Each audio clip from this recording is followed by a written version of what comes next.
My 21 years old orange cat hasn't eaten for days.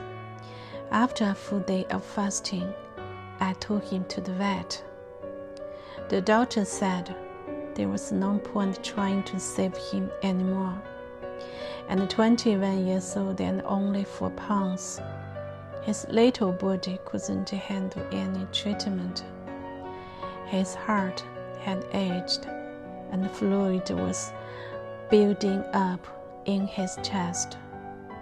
Now he's lying on my bed, life slowly slipping away. I was in a daze, even though I'm allergic to alcohol. I drank several gulps of rice wine, then lay down beside him, holding him gently. His heart was pounding wildly, and he was gasping for air. In that moment, we were the same, both struggling to breathe, both hearts racing uncontrollably. When did our story begin?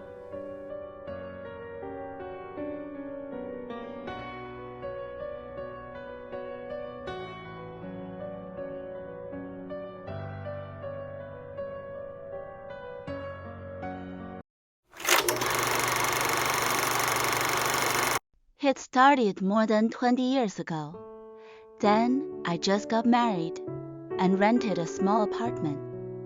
During the SARS outbreak, a virus said to have spread from animals to humans. Suddenly, there were abandoned cats and dogs everywhere in the city. Every day, I went out to feed the stray cats on the lawn. Feeding stray cats was frowned upon at the time. One security guard even scolded me. "Don't you know touching stray cats can kill you?" I said. "I love them. If feeding cats kills me, then so be it." I met my ginger cat after a white stray cat gave birth to a litter of kittens. I fell in love with one, the little orange one. Long hair, square-faced, and irresistibly cute. I remember thinking, if only I could have a little one like that. I didn't expect that wish to come true so soon. One cold morning, I found him lying on the ground near the feeding spot. Skinny, little, motionless, barely alive. He had food poisoning and hadn't eaten for a week. I rushed him to the vet. After a week of antibiotics, the doctor said his body temperature was too low. He wouldn't make it. But it was warm May, and I couldn't give up. I didn't care that he was filthy. I wrapped him in my thickest down comforter and held him in my arms, letting my body heat warm him. A miracle happened. His temperature came back to normal diet. He survived. Then came the long, long years together. My ginger cat and another white cat moved with me from place to place. At first, he was wild. My arms were covered in scratches every day. But eventually, he understood. Even when he lashed out, I never stopped loving him. And because of that, he turned gentle. He grew up happy and carefree, like any other cat. He was kind by nature. I often brought injured strays home, and he never fought over food or attention. Though, of course, like any young male cat, he sometimes wrestled with others for fun. They'd fight, nap, and then start all over again. No matter where I lived, I kept feeding the stray cats around my neighborhood.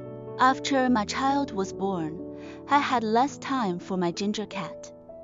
The white cat had passed away, and my orange boy had become a majestic tome. I had to send him to my mother's house for a while, but soon she returned him. He kept crying at night, wandering from room to room looking for me. When my child was a few years old, my ginger cat started to get thinner and weaker. At 14, he suddenly stopped eating. The vet found a tumor the size of an egg in his stomach. He survived the surgery miraculously, but when the doctor suggested chemotherapy, I refused. I just wanted him to have a good life, however long it would be. A year later, our family moved abroad. The doctor said a cat his age shouldn't travel long distances, especially after major surgery. But I couldn't leave him behind. No one in the world loved him like I did, because Chinese airlines allow only one pet per plane. My husband took our dog on one flight, and I took our cat and son the next day.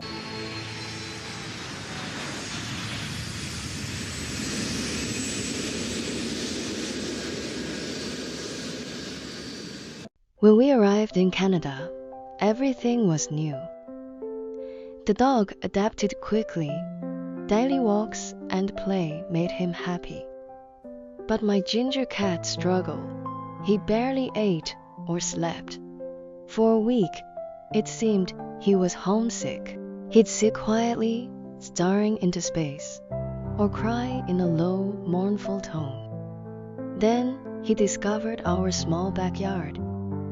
Curiosity replaced sadness. He began basking in the sun every day, and his mood lifted. Later, we bought a house with a bigger yard. A groundhog visited often, and strangely enough, it got along with my cat. They'd lie side by side under the sun, just existing peacefully. My ginger cat stayed with me in the master bedroom, which had its own bathroom, because he had once been poisoned by bad fish heads as a stray. He refused to eat anything with a meaty smell. I tried giving him fresh fish, shrimp, canned food. He'd sniff and walk away, convinced that those smells meant danger. Living only on dry food eventually caused severe constipation. At night, I'd often wake to his desperate cries from the bathroom, straining to poop. The vet couldn't help much. Whenever we traveled, we had to leave him home alone. For short trips, it was fine. But once, when we went to Niagara Falls, my ginger cat was furious when we came back. He stood on the stairs, met my eyes, and meowed angrily for 20 minutes straight. That night, he pinned my shoulder down with his paw like he was saying, "You're not going anywhere." Our longest time apart was in 2023, when we went back to China for a month. When we returned, the snow was so deep it covered the stairs. I opened the door and saw him sitting silently on the couch, looking lonely and betrayed. Then came the move to America. We took both our pets for checkups and vaccines. The vet told us my cat was severely dehydrated and wouldn't survive a long trip. He suggested euthanasia, but I couldn't do it. I couldn't decide when he was born, and I couldn't decide when he should die. So we drove from Montreal to Seattle, 4,000 kilometers. It was me, my husband, our son, our 20-year-old cat, and our 13-year-old dog, with the car packed full of packages. After days on the road, we finally arrived in Seattle. My cat was so exhausted that he fell asleep right on the stairs. At night, he slept beside me, and during the day, he napped in a small sunny room upstairs. He started sleeping more and more. Then, miraculously, after many tries, he began eating canned food. I mixed meat brie with water, and he finally stopped being constipated. He ate more, pooped more, and for a while, things felt normal again. Like an old man, he often woke me up in the middle of the night, every 2 hours, to open a new can for him. My sleep was shattered, but I didn't mind. That went on for more than a year. Sometimes I'd wake up in the dark and see him standing on my pillow, staring at me quietly, as if trying to memorize my face. Just when I thought everything was fine, he suddenly stopped eating. Then he couldn't even drink water.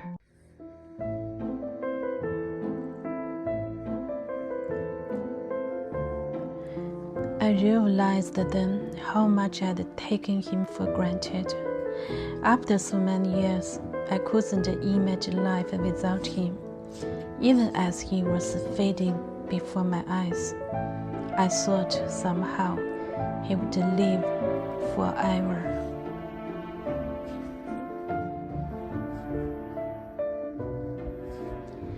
In his final days, I held him in bed again, covering him with my down comforter, warming him his cold paws with my body. It took a whole day to bring warmth back to him, but this time the miracle didn't happen. He slipped away peacefully.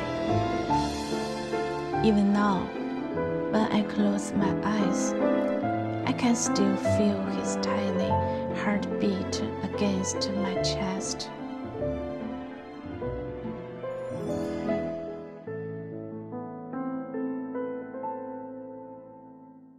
I can hear the faint pulse that once filled the quiet corners of our home. My little prince, perhaps in some place beyond time, I'll see you again. And if I do, I don't know if I'll have the courage to accept your love again, because your love was too pure, too heavy to bear. In your little world, there was only me.